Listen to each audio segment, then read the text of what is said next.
முதல்ல இவர் வந்து எந்த கட்சியில் இருக்காருன்னு கேளுங்க அவரை. வசந்த காலத்துக்கு அவர் எந்த நீங்க எங்க உட்காருறீங்க? நீங்க உங்க இடம் எது?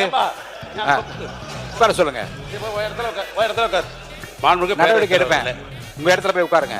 இஸ்லாமியர்கள் பிரச்சனையாக அவர் முதல்ல இடத்துக்கு போக சொல்லுங்க. மாண்புமிகு பேரவைத் தலைவர்களே, இதுக்கு தான் இவங்க லைவ் வேணான்னு கதறிக்கிட்டே இருந்தாங்க. இப்போ பாருங்க மக்கள் கிட்ட எப்படி எக்ஸ்போஸ் ஆகிட்டே போறாங்கன்னு. இது சட்டமன்றமா இல்லை சினிமா தியேட்டரானு இவங்களோட எதிர்க்கட்சி தலைவரே பொது வெளியில பேசியிருக்காரு. ஆனால் சினிமா தியேட்டரில் கூட மக்கள் அந்த அளவுக்கு ஒழுக்கமாக உட்காந்துருப்பாங்க. ஆனால் இங்கே இவங்க பண்ணுற அலும்புத்தனத்தை பார்த்தா சினிமா தியேட்டரில் ஸ்கூலை விட ரொம்ப மோசமாக இருக்குங்க. ஸ்கூல்ல சின்ன பசங்க பண்ற அலுமத்தனத்தை இங்கே வந்து காட்டுறாங்க பாருங்க.